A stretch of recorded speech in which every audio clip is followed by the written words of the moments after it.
Evet değerli kıymetli takipçilerimiz, izleyicilerim, sesim geliyor mu hocam? Evet, geliyor. Senin sesin gelmiyor. Şu an geliyor mu? Bir saniye hocam. Ses kontrolü yapalım.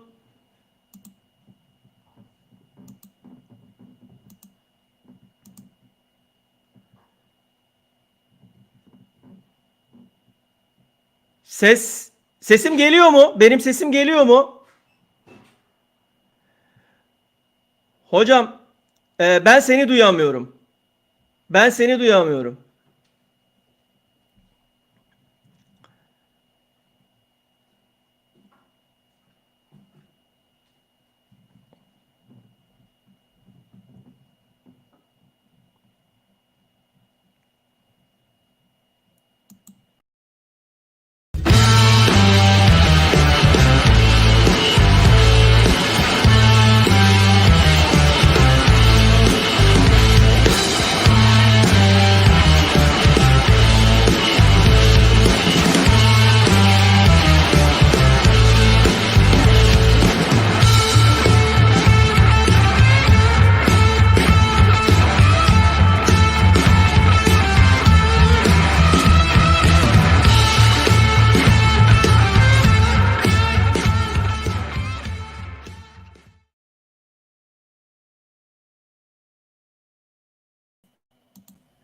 Evet hocam. Evet Barış hocam. Şu an geliyor. Şimdi geliyor hocam. Evet hocam, tamam. Evet. Evet değerli kıymetli takipçilerimiz, izleyicilerimiz, Galatasaray bugün 3-1 Konyaspor'u 3-1 yenerek deplasmanda 102 puan, rekor puanla 2023-2024 sezonunun şampiyonu oldu. Konya'da golleri Mauro Icardi 2 tane, Berkan Kutlu da 1 tane attı ve şu şekil açıyoruz hocam. Konya'da yapılan böyle Konfeti olayı şovu biliyorsun. aslında. Konfeti şovunu, biz de konfeti şovumuzu yapalım hocam. Bu şekilde. Hocam tüm Galatasaray camiasını kutluyoruz. Yine 2023-2024'ün şampiyonu Galatasaray oldu. Rekorlar bu sezon havada uçuştu hocam. Hocam 24. şampiyonluk geldi. Üst üste ikinci şampiyonluk Okan Buruk'la beraber hocam. Buyur hocam, düşüncelerini alayım. Ne diyorsun? Ne düşünüyorsun? Evet, öncelikle Galatasaray Kulübü yönetimini, takımı, teknik heyeti, futbolcuları ve taraftarı hepsini kutluyor, tebrik ediyoruz. Şampiyon Galatasaray, verdikleri emeklerin hepsini sezon boyunca bugün itibariyle almış oldular. Kupalarına da kavuştular. Önümüzdeki sezon son bir şampiyonlukla 5. yıldızı da takacaklar. Kendilerini kutluyoruz. Başarılarının devamını diliyoruz. Hocam bugünkü maçın analizine, yorumlarına biraz değinecek olursak, maçla ilgili senin düşüncelerin ne oldu? Yani Konyaspor'a baskılı bir oyunla başladı Galatasaray. Evet. Malum maçı alması gerekiyordu. Yani beraberlik yetiyordu. Fakat geçen haftadan o bir belli ki iyi bir konsantrasyon söz konusuydu Galatasaray'da. İyi konsantre olmuşlar bu defa. İlk dakikalara baskılı başladılar hocam. Ne diyorsun hocam bu konuyla ilgili, maçla ilgili yorumların neler? Yani Galatasaray bugünkü maçını sezon boyunca oynadığı en rahat maçtı diyebiliriz yani. Ta ki golü buluncaya kadar topla oynanma oranına baktığımız vakit Galatasaray %82 ile oynarken Konyaspor %18'lerde kaldı.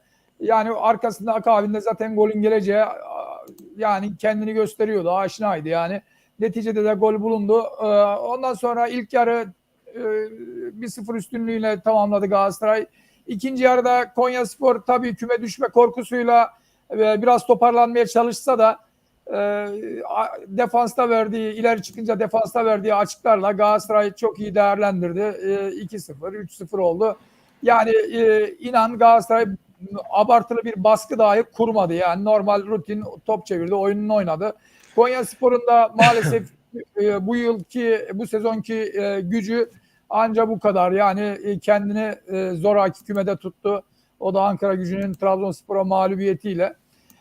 Kendileri yine de kümede kaldıkları için Konyaspor'u tebrik ediyoruz, kutluyoruz. Galatasaray'ın şampiyonluğunu kutluyoruz. Yani maç içerisinde futbolcular hepsi üzerine düşenleri yerine getirdi. Direkten dönen top var. Yani Galatasaray'ın baskılı oyunu var. Yani bu son maç. Bu kadar şeye de fazla detaya da değinmeye gerek yok. Şampiyonluklarını Aynen. evet. Kendilerini kutluyoruz. Maçla ilgili çok fazla detaya bugün yayınımızda girmeyeceğiz. Yani neticede şampiyon olunan bir takım var, Galatasaray var. Hocam ben sadece şunu söylemek istiyorum. Icardi'den şampiyonluğa topuk hocam. Topuk golü attı. Yani Evet. ayağının topuyla bir gol attı ve yine bugün Mayıslar benim dedi ve sözünü tuttu Mauro Icardi.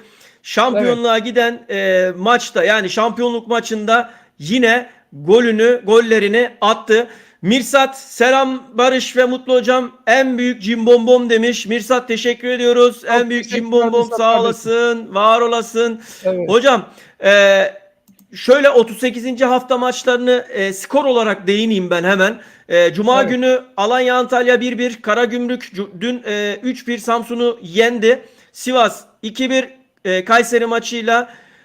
Bugün hocam şampiyonluk maçının yanı sıra altta tabiri caizse hop oturup hop kalkıldı. Özellikle ve özellikle Ankaragücü, yani Trabzonspor Ankaragücü maçı çok kritik bir maçtı. Maç bir Ankara'ya gitti, bir Trabzon'a gitti. Skor üstünlüğü maç sonu itibariyle de 4-2'lik skorla Trabzonspor'un oldu. Bu 4-2'lik skor Ankaragücü'nü de son düşüren takım oldu. Konya böylece küme düşmeden kurtulmuş oldu hocam. Yani o maça da değinmek isteriz ama dediğim gibi Galatasaray'ın bugün müthiş 24. şampiyonluğu var. Rekorları var. Bunlar üzerine konuşacağız hocam. Hocam Okan Buruk Galatasaray tarihinde yaşayan 3. Türk hoca oldu hocam. Daha önce Gündüz Kılıç, Fatih Terim ve Okan Buruk bunları gerçekleştirdiler. Mauro Icardi profesyonel kariyerinde dakika başına en sık gol katkısı yaptığı 2 sezonu da Galatasaray formasıyla yaptı hocam. 2023, 24, 22, 23'te bunu istatistikleri gerçekleştirmiş hocam. İki istatistiğe değindikten sonra hocam buyur, neler demek istersin? Biraz sonra senden sonra da maç sonu açıklamalarına geçeceğim hocam. Ya burada denecek herhangi bir şey yok Barış hocam. Galatasaray'ın güzel futbolu var. Sezon boyunca oynadığı, verdiği emekler var. Bu verdiği emeklerin karşılığını da bugün itibariyle almış oldu. Yani şampiyon oldu. Kendilerini de ayrıca kutluyoruz. Bütün futbolcular gereğini yaptı. Yani ufak tefek sezon içerisinde sıkıntılar yaşasa da yani bunları aşmasını bildi Okan Hoca kanalıyla. Bunları aşmasını bildiler. Yani güzel bir sezon geçirip şampiyonluğa ulaştılar diyebiliriz Galatasaray için. Tüm Galatasaray camiası taraftarı bugün sabaha kadar şampiyonluğun tadını çıkaracaklar. Galatasaray kafilesi de şu anda Florya'ya doğru hareket halinde hocam. Florya'da da bu sezon son, artık bu son gece olacak. Florya'da son gece. Daha sonra önümüzdeki sezon itibariyle sezonu Kemerburgaz'daki yeni tesislerde açacakları bilgileri var hocam. Hocam Dursun Özbek, çok güzel bir maç oldu. Galatasaray taraftarına, camiasına 24. şampiyonluk hayırlı olsun. İnşallah 25. şampiyonluğa gideceğiz. Bu mutluluğu doya doya yaşayın. Bayraklar çıksın ortaya, gerçek şampiyon kim? Herkes görsün açıklamasını yapmış hocam. Arkasından Okan Buruk'un şöyle bir basın şöyle yapalım hocam. İsmail Kartal'ı bir okuyayım. Ondan sonra Okan Buruk'a da geçeriz hocam. Fenerbahçe'de bugün farklı skorla 6-0'lık bir skorla İstanbulspor'u yendi fakat bu skor Fenerbahçe'ye yetmedi. İsmail Kartal maç sonu çok fazla konuşmaya gerek yok. Sezon başından bugüne kadar oyuncular, teknik heyet, taraftarlar, yönetim şampiyon olmaya çok inandık. Bunu hak ettiğimizi düşünüyoruz. Nelere karşı mücadele elde ettiğimizi biliyoruz. Şampiyonluğun elimizden nasıl kaçtığını bütün Türkiye biliyor. Bu bu aleni bir şekilde oldu. 99 puan, 99 gol. Şampiyon olamadık ama taraftarın gönlüne girdik. Bize maç sonu teşekkür ettiler. Biz de onlara teşekkür ediyoruz. Taraftara, oyuncular, personele, yönetime, camiaya teşekkür ediyorum. Bize inanan ve güvenene, medya mensuplarına teşekkür ediyorum. Biz en iyisini yapmaya çalıştık. Biz sadece şampiyonluk kupasını vermedik. Bazı şeyler bizim elimizde değildi. Saha dışında olan olaylara yapacak bir şeyimiz yoktu. Ya hocam gülesim geliyor okurken şu açıklamayı. İnan ki yani İsmail Kartal o kadar bir hayal dünyasında yaşıyor ki bunlar. Şimdi neresinden tutsak bilemiyorum ama bugün Galatasaray şampiyon, bunları konuşacağız hocam. Sahada hak ederek şampiyon olmak istedik. Ancak sahada hak edilerek şampiyon olunmadığını gördük. En iyi şekilde geçen hafta gördük. Geleni yaptık ama bazı şeyleri aşamadık demiş İsmail Kartal hocam. Hocam yani Adnan hocam hoş geldin. İyi akşamlar, Adnan hocam, iyi akşamlar. Adnan hocam Bodrum'da Yalısı'ndan canlı yayınımıza katıldı. Hocam yine piyano derslerinden sonra yayına geldin yani. Sesim çıkmıyor ona göre. Oo hocam sen baya hemen şey yapalım. Şöyle seni tam olalım ekrana. Evet hocam. Adnan hocam 24. şampiyonluk ne diyorsun? Vallahi baştan bu yana inancımız vardı zaten, tamdı. Ben hiç şüphem bile yoktu. En son Fenerbahçe maçında bile millet acaba mı dedi. Yani bu Galatasaray'a biz güveniyoruz. Şampiyonluk hak etti. Anasının ak sütü gibi, tebrik ediyorum. Gol kralı Icardi'yi de tebrik ediyorum. Küme düşen son dakikada Ankara Gücü'ne de ne yapayım, geçmiş olsun Tebrik diyorum. tebrik ediyorum. Tebrik ediyorum onu da. Yani Konya son anda yırttı Ankara Gücü'nün yenilmesiyle. Evet. Gerçi Ankara Gücü berabere de kalsa yine düşüyordu. Değil mi? Öyle Evet. biliyorum yani. Evet Vallahi hocam. güzel, Hocam ince hesaplar yapıldı. Çok ince hesaplar Çok. yapıldı. Aynen. çok. O ince hesapları biliyoruz yani. Hocam- Sen merak etme. Evet. Evet. Hocam iyiler sonunda mutlaka kazanır. Tişörtleriyle Galatasaray futbolcuları, teknik direktör Okan Buruk dahil olmak üzere sevinçlerini Konya'da yaşadılar. Tişörtlerini giydiler hocam. Tabi burada ince bir gönderme de var. İyiler sonunda mutlaka kazanır hocam. Hocam çok fazla maçla ilgili konuşacak şeyler yok. Yani Galatasaray üstün oynadı diyebiliriz. Başka eklemek istediğin, söylemek istediğin şeyler var mı hocam? Yani Galatasaray yani zaten emindi. Gerçekten maça güzel başladı. Icardi zaten bugün çok formdaydı. Bayağı yani yine benim Prens Berkant'ın uzaktan şutu Evet, iyiydi golü. evet. Yani bu golleri sık atmaya başladı. Güzel yani. Başladı. Tabii. Icardi'nin golü, ikinci golü müthişti gerçekten. Yani Topuk golü. Drogba vadi bir goldü yani. Aynen. Hep onu söyledik zaten. Hep Drogba vari gol oldu dedik. Evet. Çok güzel bir goldü. Harikaydı hocam. Aynen Oynayla öyle. tebrik Yani ediyorum. Oyunu kötüleştirmeden oynadılar. Güzeldi yani. evet. Şöyle Okan Buruk'tan maç sonu açıklamalar var.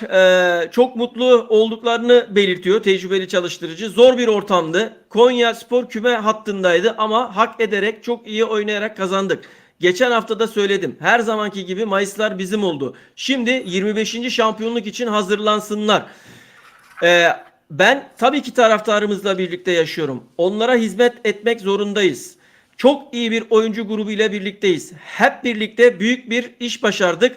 En çok şeyi taraftarlar hak ediyor ifadesini kullanmış. Burada dikkatimi çeken 25. şampiyonluk hocam. Ne diyorsun Mutlu Hocam 25. şampiyonluk için? İnşallah seneye önümüzdeki sezon Çok o da erken tabii de yani tabii o da işte yaşanır. Galatasaray Yani evet evet ya şimdi olmaz diye bir şey yok. Galatasaray geçmiş tarihte bunları yaşadı, başardı. Yani 4 yıl üst üste şampiyon olaraktan aynı dönemde Avrupa şampiyonu da olaraktan bunları yaşadı. Olmaz diye bir şey yok. Olabilir. Yani içinde olmasın yani öyle söyleyeyim yani. Bekliyoruz. Yani 5. yıldızı bekliyoruz. Evet. hocam Gerçek 5. yıldız. Gerçek 5. yıldız. Gerçek 5. yıldız. Evet, gerçek. aynen. Hocam Icardi gol sayısını 25'e çıkarttı. Evet. Dzeko da 22'de kaldı. Adnan hocam ne diyorsun? Zaten Icardi'nin ben gecesi bugün o konuşulacak gibi herhalde. gerçekten Icardi bugün çok dinamik oynadı. Yan saha neredeyse gerilere geldi. Çok güzel paslar da dağıttı. Çok diriydi bugün Icardi. Zaten biz Icardi'den bunu bekliyorduk. Ama o Fenerbahçe maçında ne olduysa işte ne olduysa Evet. o gün takımda bir şeylik vardı. Bunu Hocam çözeceğiz. Bakacağız. dipnot söyleyeyim mi ben sana? Bak Evet. senin yapmış olduğun yayında söylemiş olduğun 300 milyarlık dünya genelinde 300 milyar dolarlık bahis olayı inan sosyal medyamızda viral oldu. Herkes konuşuyor. İnanmıyor birçoğu. Yani aslında orada bir dünya geneli meselesi var. İnsanlar Türkiye'yi zannediyor ama biz bunu dünya geneli olarak söyledik. Tabii. Geçen yayında da Mutlu Hocam'la zaten bunun üzerine yayınımızı yapmıştık diyorum.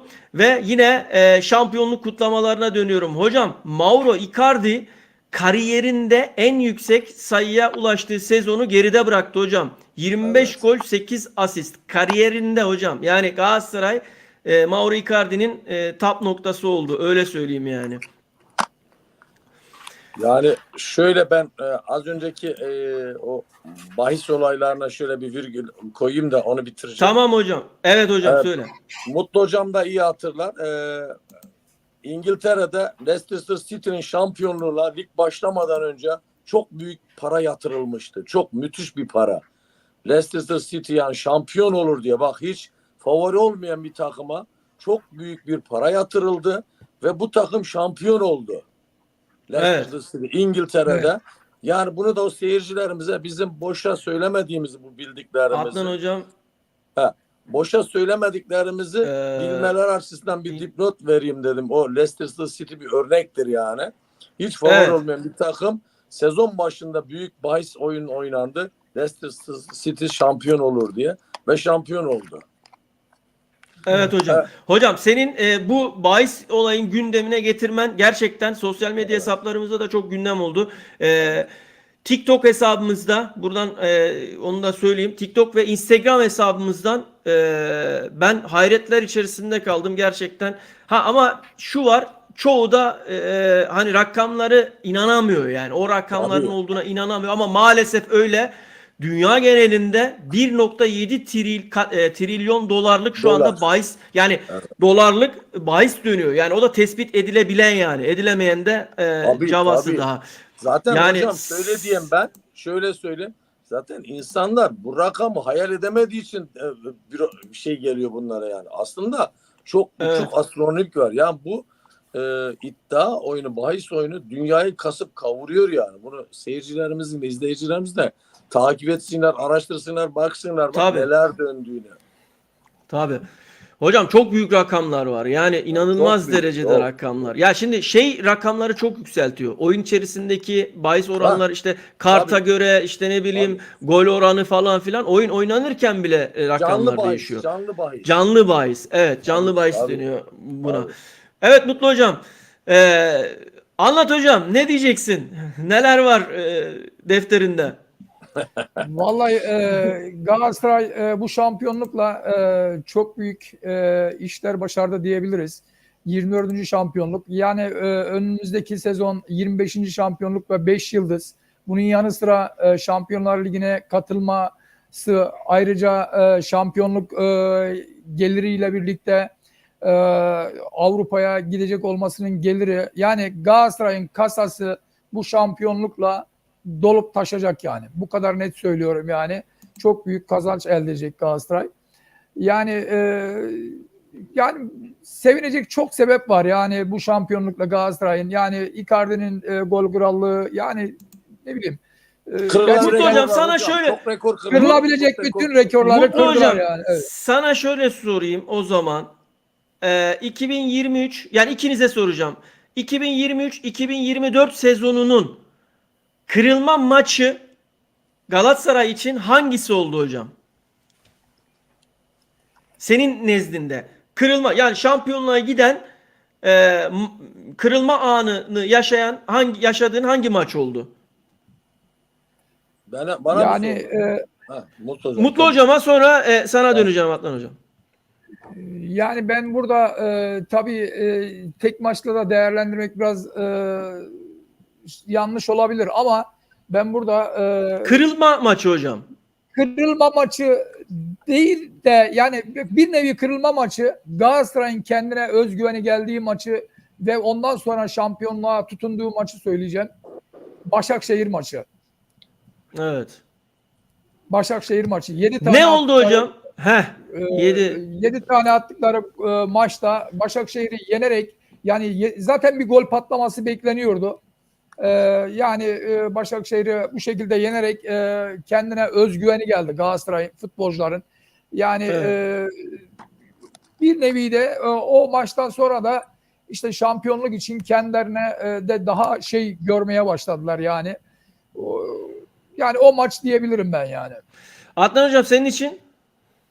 Şimdi zaten ben Galatasaray yönünden buna değerlendirmeyeceğim. Çünkü Galatasaray zaten her maçı almış. Yani tüm sezon rekorunu kırmış. Burada Fenerbahçe'nin Sivas'ta kaybettiği puana bağlarım ben bunu.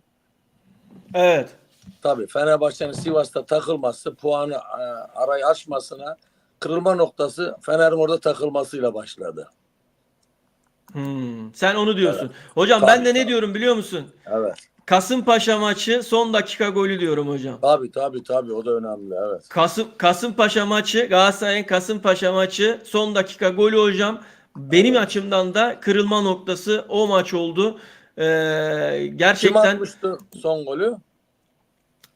hocam, son golü şey attı. Vinicius müydü? Berkant mı atmıştı? Senin prensin Berkant Heh, attı hocam. yorumcu Bak, soruyorum zaten. Berkant'ın bu, tamam, doğru. Berkant'ın bu sezon Evet. o kadar kritik, bak Kritik geçen goller attı. şey maçında da çok kritik gol attı. Evet. Karagümrük maçında da çok kritik Evet, bir gol evet. attı. Aynen. Berkant bu sezon şampiyonluğa giden yolda en kritik maçları atan oyuncu Az oldu oynamasına Galatasaray'da. rağmen, az dakika kalmasına rağmen yani Evet. kritik goller attı yani. Bu da önemli bir şey. Bir Evet. de şu maçta olabilir Barış Hocam. Yani Galatasaray'ın deplasmanda Trabzonspor'u 5-1 yenmesi de yani bir nevi Galatasaray'a artık biz şampiyon olacağız gücünü verdi yani. Öyle söyleyebiliriz yani. Deplasmanda Trabzon gibi bir takıma 5 tane atmak her takımın harcı değil yani, açık söyleyeyim. Evet. Hocam, Fernando Muslera, Şenol Güneş'e ait olan 6 şampiyonluk rekorunu kırarak, 7.'yi yaşayarak bugün yani en fazla şampiyonluk yaşayan kaleci oldu şu anda Türkiye tarihinde, öyle söyleyeyim. Fernando Muslera için ne diyorsunuz hocam? Hocam Muslera zaten Galatasaray'ın şu anda gerçekten altın harflerle yazılmış bir futbolcusu. Ben zaten Muslera'nın şu anda heykeli dikilmesi lazım. Nasıl Alex'in heykelini dikti Fenerbahçe. Bence Galatasaray'da önemli bir yere Muslera'nın heykelini dikmeli. Bak, bu kadar iddialı söylüyorum. Çünkü kişiliğiyle, beyefendiyle, sporculuğuyla ve altyapıdaki kalecilere olan faydası, çalışanlara kadar, oradaki bahçıvanlara kadar herkesle diyaloğunun iyi olması. Çok sevilen. Yani tarafsız herkes seviyor. Çok beyefendi, iyi bir sporcu, iyi bir karakter. Tam Galatasaray'ın yani ileride görev alacağı, teknik kadroda görev alacağı bir insanın başında geliyor. Bence futbol bıraktıktan sonra Okan Hoca'nın yanında teknik kadroda yer alacak, almalı da zaten. Yani Muslera'yı ben zaten her zaman birinci sıraya yazıyorum. Muslera iyidir yani. Galatasaray'ın her zaman Galatasaray'a fayda olacak bir insan. Yani teknik kadroda da olsun, ne olursa olsun yani bize lazım. Galatasaray'a lazım. Evet. Hocam Süper Lig tarihinde Mayıs aylarında 5'ten fazla maça çıkan takımlar arasında en yüksek galibiyet yüzdesine sahip olan takım yine Galatasaray. %59 hocam. Yani Evet. Mayıslar bizim mi hocam? Bizimdir Bizim- diye boşuna bizimdir. söylemiyorlar. Evet. Bizimdir hocam. Yani arada bir Fenerbahçe mağlubiyeti var ama bizi çok üzdü. Bizi gerçekten derinden yaraladı Fenerbahçe mağlubiyeti. Yani camia olarak bizi üzdü. Yani aslında orada işi Hocam bitirip nazarlık, yani bir beraberlik nazarlık. de olsa Nazarlık onu. Nazarlık olarak alıyoruz. bu nazarlık sene mı o diyelim maçı. hocam? Arsenal da Nazarlık. Manchester City'yi yendi ama Manchester Evet. City şampiyon oldu diyoruz. Öyle mi hocam? Tabii, aynen öyle. Nazarlık öyle Evet, kabul aynen edeceğiz. öyle. O maçı unuttuk biz. Fenerbahçe, Tamam, peki. Galatasaray bunu şampiyonluğa Ya şimdi rağmen. Barış Hocam. Evet. Evet. Barış Hocam şimdi yani Fenerbahçe'nin Galatasaray'ı yendiği bir nevi unutulur da şampiyonluk sayısı hiçbir Unutulmaz. zaman Tabii. unutulmaz. Hocam Evet, şu kayda geçti göğsünde yani. Bu yazılan, kayda geçti yani. göğsündeki yıldız sayısı unutulmaz. Evet. Orada duruyor. Tabii, Evet. doğru, doğru. Tabii. Adnan hocam, Sahte İsmail hocam, yıldızlar değil yalnız. İsmail Tabii. Hoca maçtan sonra açıklama yapmış. Demiş ki yani bizim elimizde olmayan nedenlerden dolayı falan filan. Ne diyorsun hocam? Ya doğru. Kendinin elinde bir şey yok. Ali Koç yönetti zaten bu sene takımı ve kendine. Doğru söylüyor. Çünkü sahaya, maça göndermedi kendine rağmen. Aslında takım çıkmak istemese Urfa'ya göndermedi Süper Kupa finaline. Çünkü hocanın hiç etkisi olmayan bir hoca. Gerçekten bence Ali Etkisiz Koç'un eleman. böyle tabii etkisiz eleman. Yani bunu direkt diyemiyor çünkü artık da dillendirmeye başladı. E, Çünkü dış şey dedi Ali Koç'un yani direkt Ali Koç'u söylemek istiyor aslında. Ama onu diyemiyor. Demesi de lazım. Ben ama işte diyemiyor camiaya şey gözükmemek için. O direkt Ali Koç'u suçluyor hocam bu lafıyla. Evet. Hocam Süper Lig tarihinde bak hep farkındaysanız tarihinde ile başlıyorum. Hep Süper Lig Evet. tarihinde diye başlıyorum hocam. Evet. Süper Lig Rekorlar tarihinde kırıldı abi, onun için. evet hocam. Süper Lig tarihinde bir sezonda en yüksek galibiyet yüzdesi ve puan ortalamasını yakalayan takım yine Galatasaray hocam. 103 puanı Ee, buldu evet 103 puan. Hocam yüzde 102 puan. 87 102 puan. %87 ve puan ortalaması da 2.68 hocam. Hocam tarihinde hem oyuncu hem teknik direktör olarak üst üste 2 şampiyonluk yaşayan ilk isim Okan Buruk oldu. Ne diyorsunuz bu konuda hocam? Mutlu hocam. Okan Buruk'la ilgili ne diyorsunuz Mutlu hocam? Okan Hocam zaten Başakşehir'de yaşamış olduğu şampiyonlukla kendini kanıtlamıştı. Yani onun haricinde bir Türkiye Kupası şampiyonluğu var yine. Arkasından bu Galatasaray'daki 2 yıl üst üste şampiyonluğu gerçekten kayda değer bir şampiyonluk. Bence Okan Hocam bundan sonraki süreçte Türkiye'deki üst düzey hocalar arasında kesinlikle ismini yazdırdı diyebiliriz. Yani Fatih Terim gibi, Şenol Güneş gibi, işte ne bileyim Abdullah Avcı gibi, yani buna benzer hocalar arasına ismini yazdırdı yani. Geriden gelen mesela Emre Belözoğlu, Sergen falan işte bunlar o kategoriye giremedi ama Okan Hoca bunu başardı diyebilirim yani. Evet. Adnan hocam? Ben inan bu sene bana tercih sunsanız ben Okan için bu şampiyonluğu isterdim bak. Yani Okan Hoca Evet. şampiyon olmasını isterdim. Canı gönülden. Çünkü Bu arada evet. evet.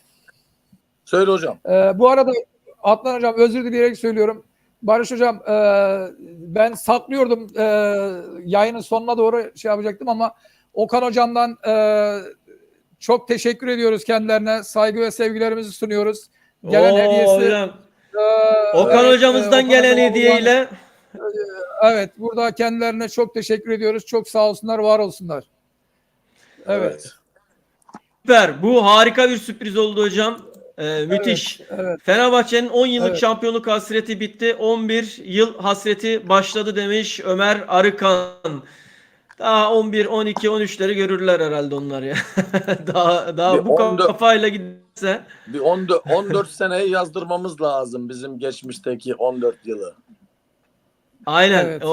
Aynen doğru söylüyorsun hocam. Yani hocam siyasilerden de tebrikler yağmaya başladı.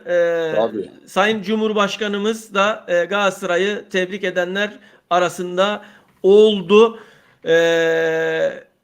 Hocam şöyle Okan Buruk demişken Okan Buruk'la ilgili de e, ben isterseniz şöyle detaylı bir şey yapayım. Maç sonu açıklamalarına değineyim hocam. Bir okuyayım buradan. Bakalım satır aralarından neler çıkartacağız. Geçen seneki şampiyonluktan sonra bu sene daha zor oldu. 11 ay önce antrenmanlara başladık. 56 maça çıktık. Şampiyonlar Ligi oynadık. Şampiyonlar Ligi'nde oynayanlar bu ülkede ligde zorlanır. Ligde herkesten daha iyi oynadık. Şampiyonlar Ligi'nde herkese diş geçirdik. Rekorlar kırdık. Taraftarımız muhteşemdi. Takımın hep yanındalardı. Bize inandılar. Tarihi bir rekorla şampiyon olduk. Tarih yine şampiyon Galatasaray'ı 24. şampiyonluğu kazanacak. Hedefimiz 5. yıldız. Gerek 5. yıldız bunun altını çizmek lazım. Bizde her şeyin gerçeği var. Okan Hoca bak buradan gönderme yapmış. Tabii. Şampiyonluğun da yıldızın da gerçeği. Çok çekişmeli bir sezondu. Tüm takımları tebrik ediyorum. Konyaspor'a da küme düşme hattındaydı. Bize direndiler. Maçı kazanmayı bildik. Önemli bir galibiyet ve değerli bir şampiyonluk. Biz hep beraber rekorlar kırıp şampiyon olduk. Şampiyonluğunu keyfini süreceğiz. Bir senedir şampiyon olamıyorduk. Tekrar olduğumuz için çok mutluyuz. Yani okurken bazen yanlış mı diye şey yapıyorum, tekrarlıyorum ama Bir senedir olamıyor. Doğru. evet, hedefimiz tekrar Şampiyonlar Ligi ve şampiyon olmak. Çok zor bir sezon geçirdik. Çok fazla maç oynadık. İnanılmaz maç trafiği oldu. Şampiyonlar Ligi'ne uygun oyuncular aldık. Bazısı uyum sağlayamadı, bazısı sağladı. Devre arası önemli bir oyuncu kaybettik. Biz hep beraber şampiyon olduk. Kendimi ne öne ne arkaya koyabilirim. Eşit bir şekilde paylaşım. Başarısızlığı da hep kendi üstüme aldım. Teknik direktörün çözüm üretmesi lazım. Geçen haftaki maçı kazanamadıysak ben suçluyum. Kötü giden durumlarda en büyük sorumluluk teknik adamdadır. Başarıda hep beraber ortak başarı. Oyuncularım da en iyisini vermeye çalışıyor. Biz büyük bir aileyiz. Hedefimiz tekrar Şampiyonlar Ligi'ne girmek ve Türkiye'de şampiyon olmak. Sözleşme ile ilgili bir soru gelmiş hocam. Ben tabii ki Galatasaray'ın bir parçasıyım. Galatasaray benim parçam. Ben buradan başka yerde çalışmayı düşünmedim. Bir şampiyonluk daha hayal ediyorum. Başkanımız, yöneticilerimiz sözleşmeyi yenileyelim dediler. Hep ben lig bitsin dedim. Ben Galatasaray'a hizmet etmek için yanan biriyim. Galatasaray Teknik Direktörlüğü benim ve oğlum için iyi. Oğlumun mutluluğu çok değerli. Köprücük kemiği kırıldı. Nazar ondan çıktı. Yeni bir sözleşme, yeni bir sayfa inşallah hepimiz için. Şimdi sevineceğiz. Sonra tekrardan yeni sezona hazırlanmaya başlayacağız. Hocam yeni sözleşme ile ilgili daha önceden Okan Hoca'nın zaten sözleşmeyi imzaladığını hepimiz biliyoruz. Sadece bu iş formalite şu anda. Yani öyle bir durum. Bunun seremonisi zaten yapılacak. Evet Mutlu Hocam, duyguların devam et hocam. Neler düşünüyorsun? Neler maçla ilgili veya genel sezonla ilgili neler var aklında? Vallahi yani evin önünden 3-4 tane ayrı ayrı konvoy geçti. O kadar kornalar, Evet. davullar, zurnalar. Birileri arabanın arkasına amfi yerleştirmişler. Bütün mahalle ayağa kalktı sesten. Yani öyle bir konvoy oluştu. Burada Evet. sahilde şey var, takımların meydanları var. Galatasaray Meydanı, Fenerbahçe Meydanı, Beşiktaş Meydanı, Mersin İdman Yurdu Meydanı şeklinde meydanlar var. En büyüğü de Galatasaray'ın. Hatta diyebilirim diğer takımlar alınmasın. En güzeli Galatasaray diyebilirim yani yapılan meydanın. Şu an orası ateş yanıyordur yani. Öyle söyleyeyim yani. Evet. Trafik kilittir yani. Öyle bir pozisyon var yani. Televizyonlar falan gösteriyor çeşitli şehirleri. Mersin'i görmedim ama muhakkak kayıtlara geçiyordur yani Mersin'de. Bu Evet. arada bu gösterilerle ilgili Azerbaycan'dan, Bakü'den yapılan gösteriler var. Belçika'dan, Brüksel'den, Mertens'in şehrinden yapılan görüntüler var. Almanya'dan var. Yani yurt dışından Avusturya'dan da var çok, hocam. Avusturya'dan var. Evet, çok güzel görüntüler gördüm yani geldi yani. Tabii Türkiye'nin bütün şehirlerinde var. Yani gerçekten güzel, kayda değer şeyler yani görüntüler. Tebrik ediyoruz Galatasaray'ı. Başarılarının devamını diliyoruz. İnşallah önümüzdeki sezonda şampiyon olup 5. yıldızı takacaklardır. Yani inanıyoruz buna. Adnan hocam Bir gün, duygular. Barış hocam bir gün herkes yıldız takacak ama tarih Galatasaray'ı yazacak. Yani ben öyle söylüyorum yani. Peki hocam. Hocam Evet. bu sezon yayınlarımızda sen ara ara biraz Fenerbahçeli gibi de olur gibi oldun ama en sonunda doğru yolu buldun hocam. Adnan hocam buyur, Evet. duygular neler sende? Tabii şimdi ligin içinde iyi oynamadığımız maçlar oldu. Kötü oynadığımız maçlar, Evet. işte çok iyi oynadığımız maçlar oldu. Yani önemli olan kötü oynadığım maçlarda 3 puan almaktı. Gerçekten bunu Okan Hoca yıldız futbolcularla genç futbolcuları çok birbiriyle kompozisyonu iyi yaptı, birleştirdi, harcı iyi yaptı. Bunu kadroyu çok iyi idare etti. İşte Icardi gibi bir yıldızı gerçekten her hoca, çok hoca yani idare edemez. Ve Zaha bak bugün son dakikalarda oyuna girdi. Zaha bile mücadele etti bak. Evet. Koşturdu, orta yaptırdı, Evet. gol kaçırdı. Ya Yani Zaha çok bencil oynadı ya. Bir gol Çok atmanın peşindeydi yani. evet. Üçüncü golü attırabilirdi. Icardi'ye de Barış evet. da za evet, diyor ya. Barış da aynısını yaptı. Barış Evet. Alper de aynısını yaptı. İkisi de bencil oynadı. Gol atmanın Tabii. peşindelerdi. Aynen. Şimdi Okan Hoca iyi idare etti bu sene. Rekorlar da kırdı. Kendi rekorlarını da kırdı. Güzel şey yaptı. Önemli olan bundan sonra Galatasaray bundan sonrası önemli. Bu şampiyonluk çok kritikti. Bundan sonra arayı açma dönemi başlıyor artık diğer takımlarla. Zaten arada mesafe vardı. Tam artık arayı açma sezonu önümüzdeki sene başlıyor. Yani bu da nedir? Doğru transferler, yerinde nokta Evet. transferler. Evet. Yönetim zaten Okan Hoca dediniz, Süheyl Batum da gelse Okan Hoca ile devam edecekti. Yani Okan Hoca'yı hiçbir diğer yönetim de değiştirmeyecekti. Tabii. Okan Hoca'nın yeri garanti zaten. Bu doğru transferler, az ve yıldız transferler. Bak az, öyle gereksiz yere boğmaya gerek yok. Galatasaray doğru bir yapılanmayla önümüzdeki 3-5 yıla daha damgasını vuracak ve arayı çok açacak. Evet. Bu arada Barış hocam Yayın koptu geldi yine. Ara ara şöyle şu an internet o kadar yoğun ki yani Evet. internet alemi şu anda internet mecrası o kadar yoğun ki yani ne kadar hızlı olursa olsun internet ne kadar iyi olursa olsun ara ara kopmalar Barış yaşıyoruz. Hocam şöyle Evet. diyeyim. Ben yine muhabbet ettim size. 5 dakika sonra ben şimdi yayından çıkayım. Yola çıkacağım Tamam hocam. İstanbul'a. Tamam Ben, hocam. yani Hayırlı onun için yolculuklar böyle- diliyoruz bu sana. arada Teşekkür bu ediyoruz arada hocam. Sağ ol. Adnan hocam Evet. ayrılmadan bir şey söylemek istiyorum. Tamam. Bu arada yola çıkacağım deyince aklıma geldi. Akşam saatlerinde maç oynandığı esnada Mersin Adana arasında bir trafik Mersin'de kazası kaza oldu. yaşandı. Evet. 11 10 öldü. kişi bir 11. işte herhalde sonradan olabilir. Doğrudur. 10 kişi Evet. vefat etti. 39 yaralı var. Otobüs Başsağlığı diliyoruz. Evet.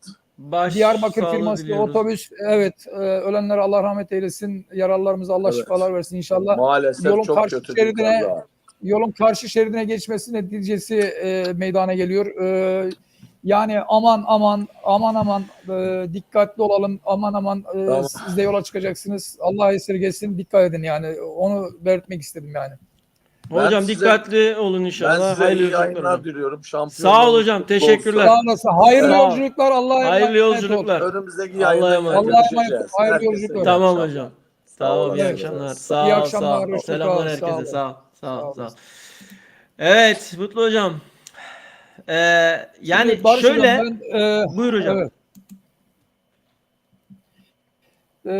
Ben dünkü seçime değinecektim. Tabii Galatasaray tabii buyur yönetimi hocam. ve üyeleri inanın var ya, ben bu zamana kadar gördüğüm sessiz sedasız, o kadar sağduyulu, o kadar En sakin geçen bir demokratik seçim, değil mi? en demokratik, evet, seçim gördük, yaşadık.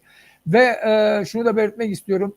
Yani severiz sevmeyiz ayrı bir konu, ama ahde vefa göstermek lazım. Hak edene hak ettiği değer vermek lazım.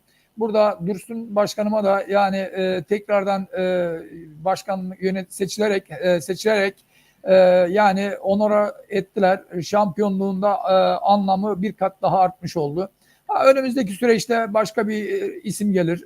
Saygı duyarız başkan olarak. Yani Galatasaray kendine yakışan bir seçim yapmıştır.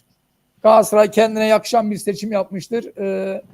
Tebrik ediyoruz. Kazananı ve kaybedeni demiyorum. Bütün Galatasaray adayı ve başkanını, herkesi tebrik ediyoruz. Evet. Evet. Kazanan Galatasaray oldu. Evet. İdris'im sağ olasın. Teşekkür ediyorum yayınımıza katıldığın için. Ben de seni tebrik ediyorum. Galatasaray'ın şampiyonluğundan dolayı sağ olasın, var olasın.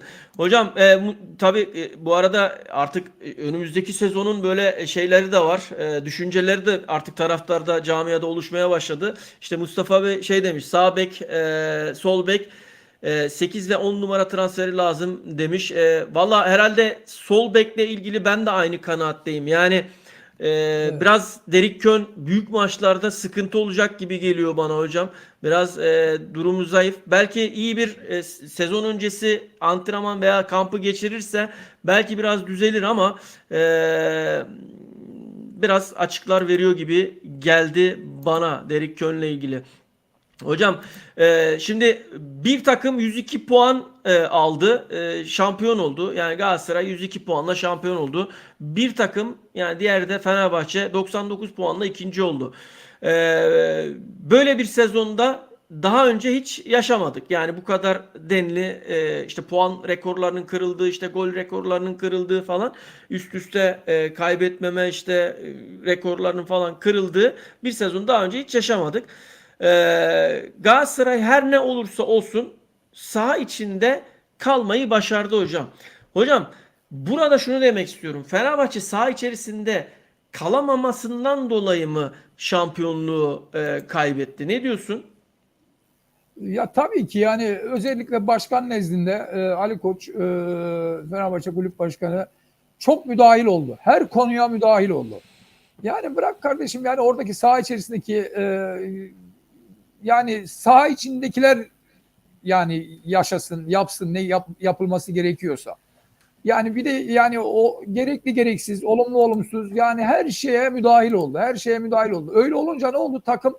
Takımın şeyi bozuldu. E, Yani gönyesi bozuldu ya. Nüansı, Öyle evet, söyleyeyim. gönyesi bozuldu. Nüansını Evet, kaybetti yani. evet. Fenerbahçe nüansını kaybetti yani. Tabii bu böyle yaptıkça Galatasaray'a da daha hırslanma geldi. Daha çok maçlara asılma geldi. Yani şeydeki son maçta giydikleri forma gibi, iyiler mutlaka kazanır hesabından. Yani onlar öyle yaptıkça Galatasaray'da kendini gösterme çabası içerisine girdi. Daha iyi gösterme çabası içerisine girdi ve Galatasaray bunda daha çok başarılı oldu yani. Yani çok müdahil oldu Ali Koç. Bazı şeyleri teknik heyete, futbolculara bırakacaktı. Saha içerisine bırakacaktı yani. Çok gereksiz işlere yöneldi yani. Ve takımı Hocam da bu olumsuz etkiledi. Öyle söyleyeyim yani. bugün Fenerbahçe taraftarının içerisinde birbirleri arasında da kavgalar çıktı hocam. Yani bunları şimdi Evet. çok fazla da dile getirmek istemiyoruz ama birbirlerini yiyecekler. Çok kötü, çok yazık yani. Fenerbahçe'ye gerçekten yazık ediliyor. Her olay saha dışına itiliyor. Cenk Çuadaroğlu, Fenerbahçe sahada maç yapacağına saha dışında her haltı yaptı. İyi yayınlar demiş. Teşekkür ederiz Cenk Bey İşte yayınımıza benim katıldığınız söylemek için. istediğim de Cenk Aynen. Bey'in yazmış olduğu yazı yani. Aynı şey. Evet, Aynen. Cenk kardeşimize teşekkür ediyoruz. Güzel bir tespit yapmış yani. Evet. Evet. Arkadaşlar yayınımızı beğenmediyseniz bir beğeninizi alırız. Bize de motive olsun. Hep beraber birlikte yayındayız. Abone olmayanlarınız varsa hala abone de olursa çok seviniriz. Hocam 241 milyon TL Galatasaray'ın kasasına girecek. Evet. Sarı Kırmızılı ekip 38 milyon 30 bin lira lige katılım. 23. şampiyonluğun karşılığında 77 milyon 625 bin lirada Şampiyonlar Ligi payı elde Evet. etti hocam. Galatasaray şampiyonluğu garantilemesinin ardından 39,8 milyon liralık da primin sahibi oldu. Böylelikle hocam Galatasaray'ın bu sezonki yayın havuzundan geliri 241 milyon 291 bin lirayı buldu hocam. Şöyle yayın bedelinde federasyon ve alt ligler payı çıktıktan sonra kalan miktardan kulüplere belli kriterlere göre ödeme de yapılıyor hocam. Buna göre lige katılım payı olarak 38 milyon 30 bin lira. Daha önce yaşanan her şampiyonluk için 3 milyon 375 bin lira. Bak daha önceki yaşanan her şampiyonluk için de Tabii tabii. para geliyor hocam. O yüzden işte yani para geliri havuzu çok fazla yani. Her galibiyet Barış için Hocam bu evet. hocam çok kısa her galibiyet için 2 milyon 488 bin, her beraberlik için ise galibiyet priminin yarısı ödeniyor. Buyur hocam. Evet, 1 milyon 200 bin lira demek istedim. Yani Evet ben hocam. demek istediğim bu gelirlerin içerisinde daha reklam gelirleri falan yok. Tabii. Tanıtım Bu gelirleri yayın falan yok. Yani gelirleri, bu yayınla ilgili. Evet. 7 milyon euroya tekamül ediyor. 240 milyon TL, eski parayla 240 trilyon. Yani bunun reklam gelirlerini falan, tanıtım gelirlerini falan koyduğumuz vakit yaklaşık 400-500 milyonları görür yani.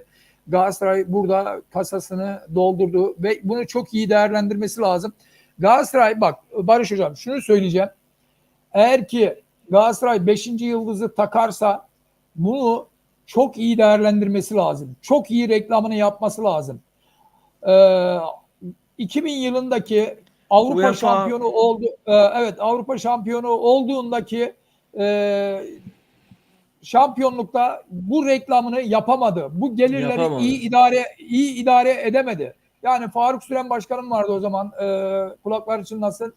Tamam, tebrik ediyoruz kendisini. Güzel bir kayda değer bir başarı elde edildi. 4 yıl üst üste şampiyonluk, Avrupa şampiyonluğu falan gerçekten Türkiye'de yani yapılması çok güç bir olaya imza attılar. Ama bunu iyi yönetemediler. Bu şampiyonluk 4 yıl üst üste şampiyonluğu, Avrupa şampiyonluğunun hikayesini yönetemediler. Elde edilen geliri iyi yönetemediler. Galatasaray orada çok büyük kayıp elde etti. Ben de diyorum ki şu an bu önümüzdeki sezon kazanılacak 25. şampiyonluk ve takılacak 5. yıldızla elde edilecek gelirleri eğer yönetim çok iyi idare ederse, çok iyi yönetirse Galatasaray az önceki Adnan Hocam'ın dediği gibi diğer takımlarla arasındaki mesafeyi inanılmaz açar yani. İnanılmaz açar. Yani Peki hocam şöyle düşünüyor musun? Mesela o dönemki yapılan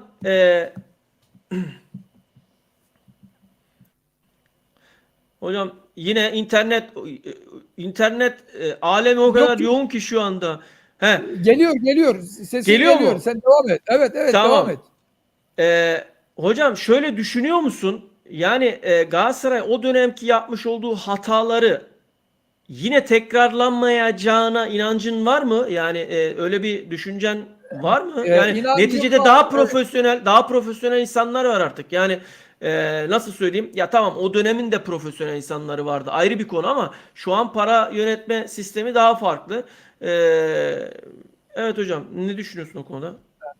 Şimdi Barış Hocam yani sizin de dediğiniz gibi yani o dönemde de tabii ki profesyonel anlamda idarecilerimiz muhakkak vardı ama şu an çağımız teknoloji çağı, bilişim çağı, ekonomik çağı, ekonomi idare etme çağı. Yani burada Galatasaray'ın bu özellikle ekonomik yönden çok iyi idare edilirse, ellerindeki bu kazançları iyi değerlendirilirse Yani dediğim gibi sırtı yere gelmez.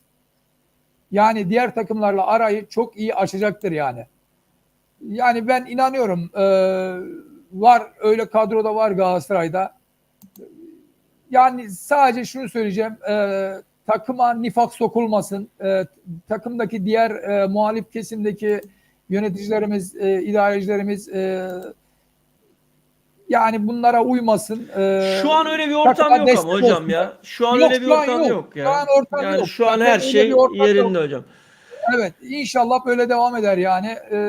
Yani ben az önceki söylediğimde dünkü seçimle ilgili işte yani hepsini tebrik ediyorum. Kazananı, kaybedeni kim Ya olursa işte olsun çok güzel bir başarılar, saha içi demokrat. başarılar geldikçe, saha içi Evet, başarılar geldikçe hocam her şey yerine oturuyor. Ama senin söylediğin hocam artık ekonomi ve para yönetimi o kadar kritik bir noktada ki, o kadar önemli evet, ki bunu camiaların çok güzel organize, çok iyi organize etmesi lazım. Mesela sadece isim transferi yap. Bak Fenerbahçe şunu yaptı yani. İsim transferleri yaptı. Tarihinin en pahalı kadrosunu kurdu.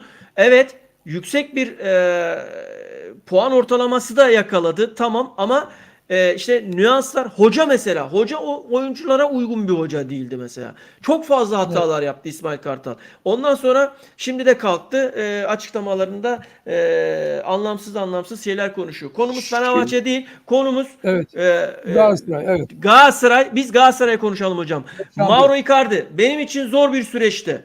İç sahadaki Beşiktaş maçında bileğimden sakatlığım vardı.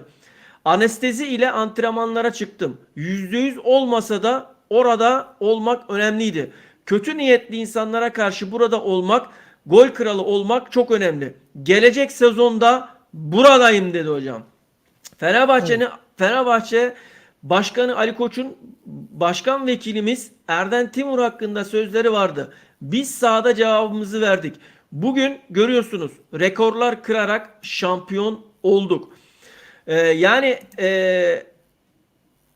Mauro Icardi sezonun adamı kuşkusuz ve Galatasaray'da şampiyonluğu getiren gollere imzasını atan oyuncu ve açıklamaları Mauro Icardi'nin bu şekildeydi. Aşkın olayım diyoruz Mauro Icardi'ye de. Evet. Evet hocam. Başka Barış notlarında Hocam, neler var? Buyur evet. hocam. Barış Hocam, şimdi az önce Mustafa Sümer kardeşimizin bir yorumu vardı.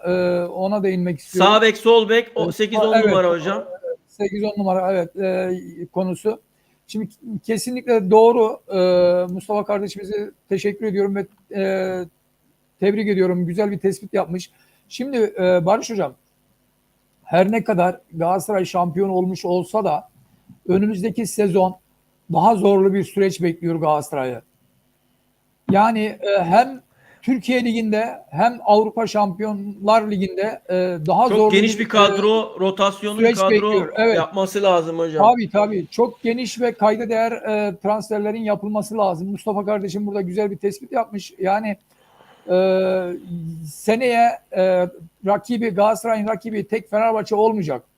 Beşiktaş Evet. olacak, Trabzon olacak, belki de Başakşehir olacak, belki de bir başka takım olacak. Yani Anadolu'dan herhangi bir takım olacak veya Adana Demirspor olacak. Yani öyle söyleyeyim. İnşallah. Onun için Galatasaray'ın Mustafa Süper kardeşimin de dediği gibi çok güzel bir kadro yenilenmesi ve takviyesi şart yani. Dediğim gibi hem Türkiye Ligi için hem Avrupa Şampiyonlar Ligi için bu yapılması gerekir yani.